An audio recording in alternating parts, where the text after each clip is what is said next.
evening and Vaiguru Khalsa.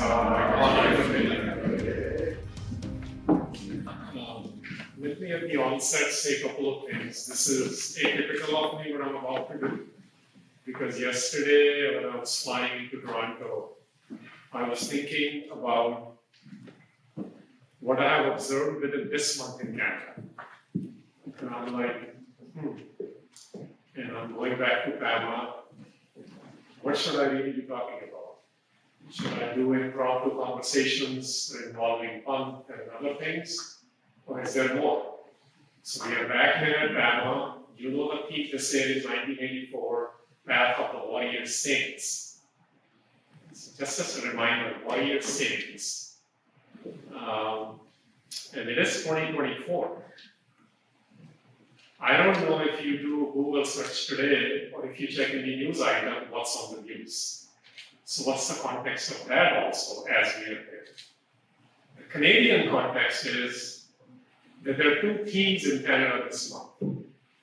April is a Sikh Heritage Month and Sikh Heritage Month, as well as Genocide Remembrance, Condemnation, and Prevention. We are at the intersection of those two things in April. And we can keep talking about the past, but maybe we need to get into the current one. So I told the organizers, I shared with them this morning, that I think I'm going to do a more prepared talk, because I need to quote certain things as to what Canada Heritage website is saying today, what the last 26 days I have observed about Canadian politicians are saying, and make that intersect with Sikh heritage or the heritage part and the genocide, because it is about remembrance, but the other two words are also important. There's a condemnation attached to that and prevention.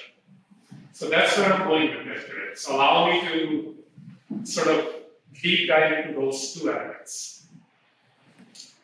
So this morning when I really started writing some thoughts, I looked at the hukum as my morning ritual from Sri Harinder Sahib, and Guru Nanak spoke on this.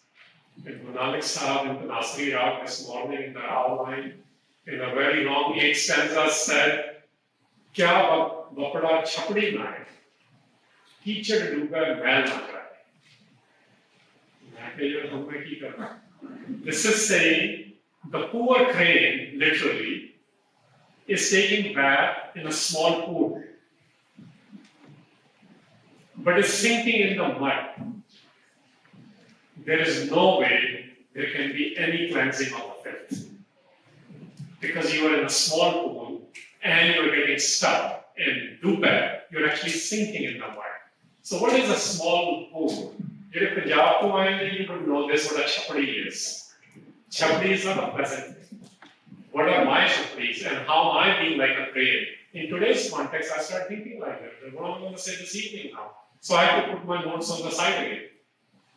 Our small pools are our organizations, our jathebandis, our political parties, our isms and our ologies. That's our chapdi these days. The crane's behavior is chalaki. Crane wants to come across as a swan, but behaviorally it's not a swan. So I'm like, wow. This is the Guru Nanak who also started the Sikh heritage. This is the Guru Nanak who also recorded for the first time in the history of South Asia, documented 4 summits on genocide he witnessed. So I gotta take it much more seriously than what my own opinions are. So I'm like, okay. Then I went on and I read on to the current federal ministers, what they have said about these two declarations. And it's very interesting. They said more about Sikh heritage than genocide. Let's start with Sikh Heritage Month part. You already know it's a month-long celebration. It's highlighting many contributions that Sikhs have made to Canada. I think we number almost 1 million now. 2-year-old data says we have passed 750,000, but that's the official data. And we have been here, we being the Sikhs, since the late 19th century. So I think we have to realize we have almost a 150-year journey here. That's a very long time to start talking about some real things rather than ceremonial things. We have made incredible contributions ever since, but what has happened individually, Sikhs are being highlighted in Canada. And they are receiving some accolades as well, but that's individually.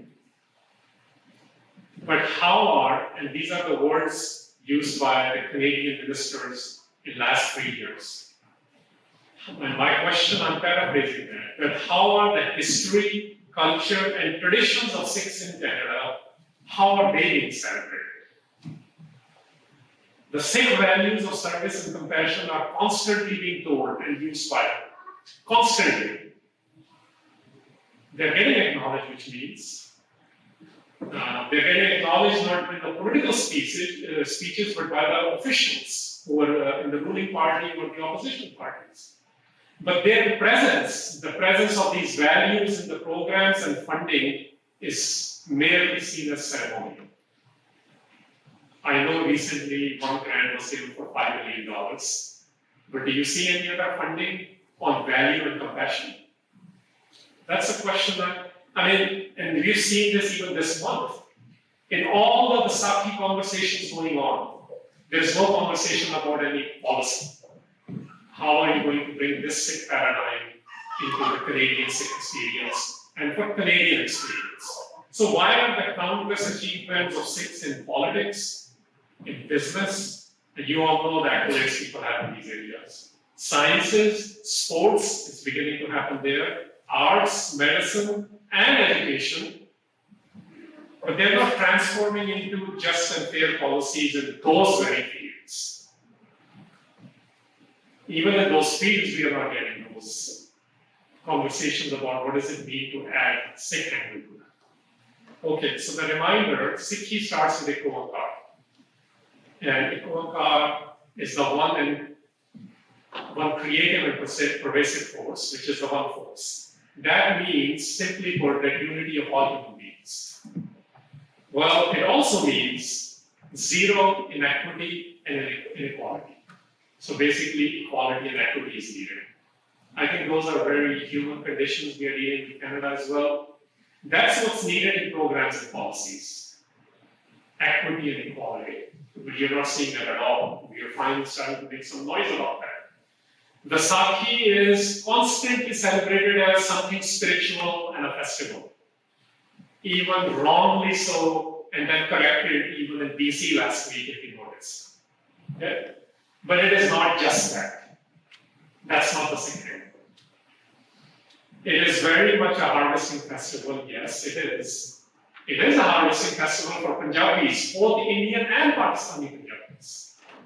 But when it comes to the Sikhs, the Guru Sahibs revealed, or rather elevated the Sakhi to renew personal commitment. If we look at the word Sakhi in Guru Granth Sahib, first time Guru Nanak uses, it says the Sakhi becomes great Sabad Srut Namwana. When the wisdom in the Shabad is accepted by the Surat, our consciousness. That's how the mindfulness happens in Sikhi. Second time it's invoked by Gurmat.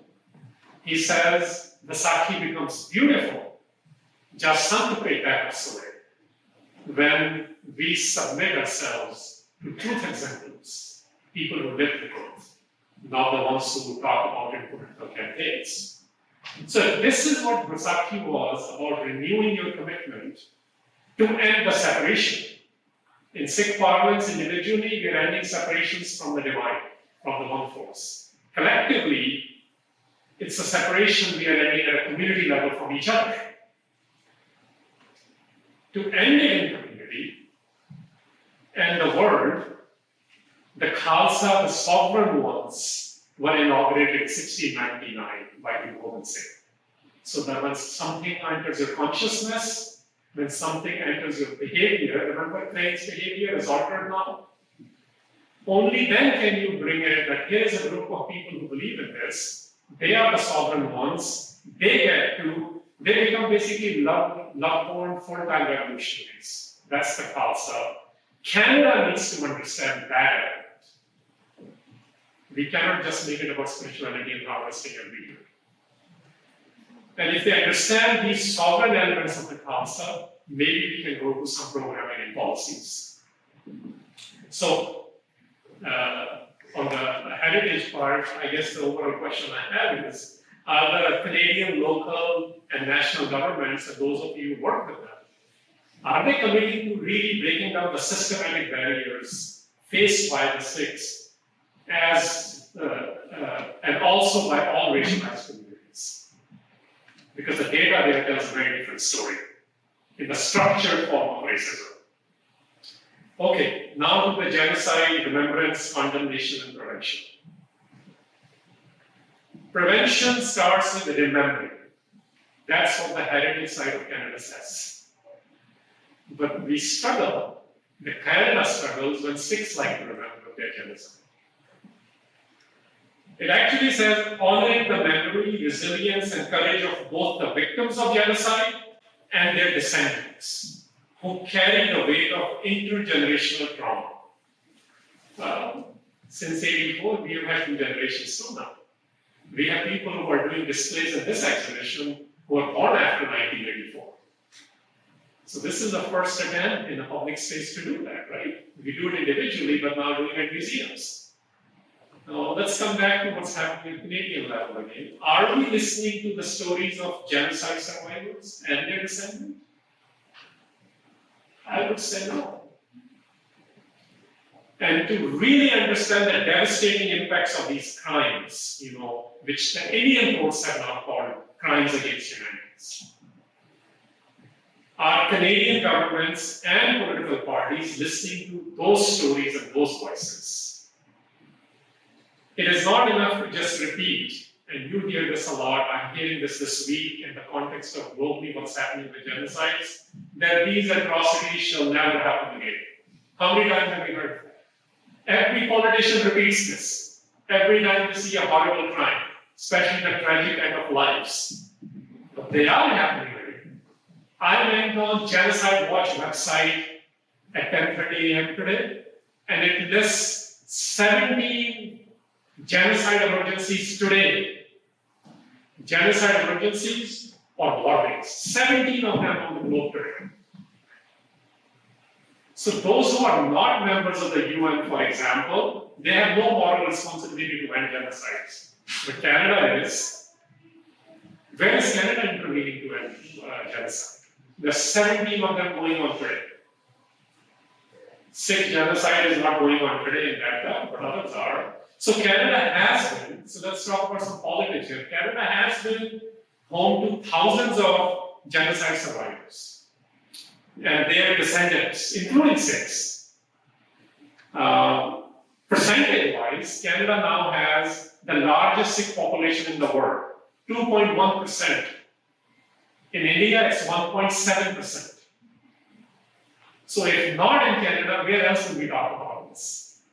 This is the place to talk about this. This is where we have the largest share of our population, including the survivors and their descendants, which the Canadian Heritage Site admits, according to the Canadian government, this is the place to do it. So we are also going to do it here. We have every right to do it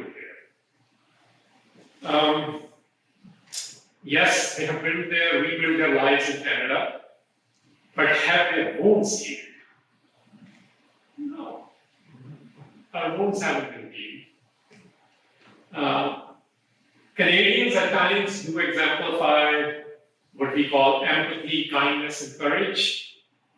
These do help counter hate and prejudice and racism and xenophobia. But however, we must question the government. Is it really, and I give you the quote because it's from the direct website, is the government, is it really steadfast in its commitment to combat hatred and discrimination in all their forms? How are they seeking Sikh input on the Canadian anti-racism strategy, which they keep hounding about every time? and Canada's first ever action plan on combating hate. I haven't seen any Sikh input on that yet. I don't know if anyone of you have seen it. So they're serious about it. You can see their inputs on this. Remembering the darkest chapters of human history includes highlighting advocates for justice as well. You heard about this one, Sikh and there are many others. There's a Canadian angle to all of these. Otherwise, building a more diverse, equitable, and inclusive, this is the DEI we are used to from corporate world now. If everyone is invoking DEI everywhere, yes, we can build a more DEI community, but it will be reduced to a corporate hogwash and identity representation as it is clearly happening, and we are witnessing it in New York City this week. Why do I say that? Because Sikhs are going through that. You know, we always say this is what happened to Sikh politicians in India. But what about Sikh politicians in Canada? And the reason I bring this is happening in New York City in front of us. Columbia University in New York City. The president is an Arab-American woman. The mayor of New York City is an African-American man. The police chief of New York City is an African-American man. So what is happening there? The students protesting Gaza, the genocide in Gaza, they're dealt with the brute force. So just because you rise to the top in individual accolade doesn't mean that you'll be able to do something structurally. We are witnessing this at our very highest levels at Columbia University right now. So let us take a moment to remember the 1984 genocide in India and all genocides globally. That's what Guru Granth was doing. If you want to celebrate the heritage or commemorate it from that angle, but including the ones on the Canadian soil, which I know are getting more and more acknowledged. But let us also honor the courage and resilience of all survivors and their advocates for justice, as well as those who participated in the resistance. This is very important because if we do not acknowledge the people who are in resistance, then we will remain the victims. People do respond to fighting the genocides, but their stories generally are not told. I think this exhibition, there was an attempt to tell an angle of that evidence. So let us also acknowledge that we are currently not preventing any genocide. We are not. It's just a declaration on the website and a month there is being talked about. There's nothing happening to prevent 17 genocides happening currently on the globe. So acts of genocides begin with what? They begin with targeting and dehumanizing groups of people. Current events globally are calling us to be vigilant and stand against prejudice, hate, racism, casteism, and discrimination that are leading to the tragic loss of life, yes, but what are the root causes? Those are just the words. What are the root causes that lead to these unspeakable acts of violence? And in the courts again, I will do with my power, I will do everything in my power. Have you heard that? I've been hearing it since my teenage years, when I know Reagan said this. Actually, if it is not clear, the only global leader on the record to speak against 1984 Sikh genocide was Pope John Paul II. No one else. That should tell us that nobody is really even ready 40 years later to speak about it. The Indian political climate is speaking about it, including the very man who's accused of committing a genocide in Gujarat in the last election cycle in Hoshiarpur. The current Prime Minister Modi, he stood there in Hoshiarpur rally, just so you know, and he said to answer Congress. So this is their game. This is not about acknowledging Sikhs. Because Congress had said, Jo hua so hua. And he answered that by saying, no. Jo hua so hua nahi, jo hua bahut galat hua, jada galat hua, genocide hua. But that's their game. In our game, no global leader is doing this. Only Pope John Paul II had done that. So, if I will do everything in my power, you keep hearing this, and I have heard this, and politicians have said this umpteen time. While spiritual people I've heard this, political people I've heard saying this. I hear this all the time when there's a gun violence in America. Let us pray. No, that is not Sikh psyche. Sikh psyche is not to do what we today say, let's do Simran or let's do Akhand Path. When there was a genocide, at minimum, we spoke against it. At maximum, we went and fought all the way with them, including with resistance. We must understand that's our response. And we did this, unless we do this, if we reduce everything to, I will do everything in my power, but actually don't do it, then genocides will continue as they are continuing. If Sikhs themselves were really sovereign, when we stopped other genocides. But we are not sovereign because that's why we also become targets of genocide. So what can we do? Well, the Sikh heritage and the Sikh genocide really are two sides of the same coin for us. I don't know if I'll make a little bit of a case for it before I end. This, by the way, was and Boston Sikh psyche. It today is also a Western Sikh psyche if you understand Sikh heritage. Why do I say that? Because Sikh heritage is to fight for everyone's sovereignty. That's what we did. That's why we were targets of genocidal campaigns. And even if it means that multiple genocidal campaigns against us happen, because we assert our own Sikh sovereignty as well. Now, this was the case in the 18th century. This was also the case in 20th century. And we, in Sikh terminology, call it Karlukaras. Karlukaras include people who fight back, not just the people who were killed by the empire or the state. That's our term. That's the 18th century term. So in these dystopian moments, in the April of 24, I can just ask us to consider certain things, and those of you who work with governments, maybe you can do something about it. Let us seriously commit to actually protecting the fundamental rights. Otherwise, fundamental human rights and dignity of everyone. Let the governments and international agencies commit to intervene in genocides and accept the principles to combat transnational repression. If you have not heard those, Google those. Governments are not accepting those principles, so we can make all the noise we want. Until the governments accept those principles, they will not work to stop the transnational repression. To end, I ask all of you, in your personal capacities now, please renew your own commitment to become an agent of justice. And if you're not able to, which is understandable, many of us are not able to do that, then at least become their advocates or supporters, those who do that. That would be a non-ceremonial celebration of Sikh heritage. Because in Sikhi, the Creator, through its creation, through us, administers complete justice. We don't wait for someone else to do complete justice. The Kartar within us has to come out. Pura mein Kartar. And that is also a real commemoration of Genocide Remembrance, Condemnation and Prevention. I ended with the same hukum I heard this morning, and the line which affected me was, how do I change my own behavior then? Well, I changed my behavior. There was a line in there that said, Gurmat-based. Gurmat is not a noun in more than 90% of the time in Guru Granth Sahib. Khakha has a sihari on it, so those of you study from linguistically. It means how do you become Guru-oriented, which means how do you change your behavior from that clay who's still getting muddied in its own small pool. It says you do it by doing what? Devotion, bhakti. And sahaj vichari, when you are naturally, habitually reflecting.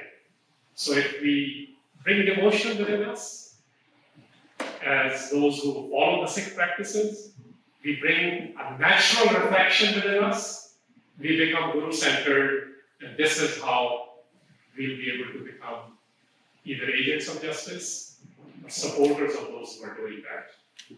May we all feel the one grace, and good night and Vaiguru Ji Ka Khalsa, Vaiguru Ji Ki Fateh.